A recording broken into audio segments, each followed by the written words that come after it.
Good evening po sa lahat ng mga nanonood, sa mga teachers ko, sa mga classmates ko dyan sa Holy Deliverance, especially sa papa ko ng Saudi Arabia, OFW siya.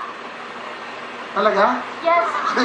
Batiin mo ang OFW mo tatay. Nasaan siya ngayon? Sa Saudi Arabia po Yun, siya. batiin mo ang tatay. Pa, ingat ka dyan lagi. Yan, nandito lang kami. Usap din tayo minsan. Chat. Ilang kayo magkakapatid? Ako lang po. Lagi Only daughter po ako. Yes. Okay. Sige, ano ba ang trabaho ng tatay mo sa abroad? Ang pest controller po siya. Same po, nag-drive din po siya para po makapag-service po. Bigyan mo ng inspirasyon ng tatay, tay. Pa, thank you po sa lahat. Ingat kayo dyan lagi. Yan. Love you. Yun. Okay. Sino kasama? Kat. Pinapakilala ko po sa inyo ang aking pinaka-bongacious, napakagandang Mama Lisa. Mama Lisa, good evening. Magandang gabi po, Will. Okay, ano gusto niyo sabihin sa anak niyo?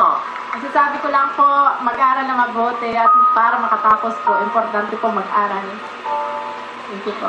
Lupatiin niyo yung mister niyo, nasa Saudi. Okay. Ayan po yung camera. Ayan. Sarap niyo yung camera. Huwag nang tingnan yung sarili niyo sa TV.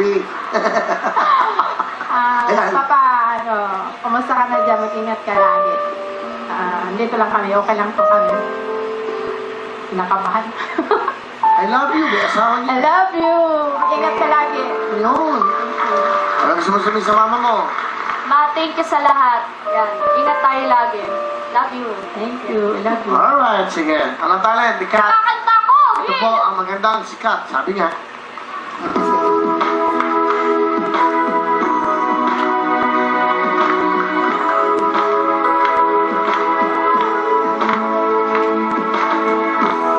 Since I got a bus got right, I wanna have faith and mind. When the sense comes first and the truth comes second, just stop for a minute and smile. Why say that so serious? Acting so mysterious. Yeah, the shades on her eyes and your heels so high, but you can't even have a good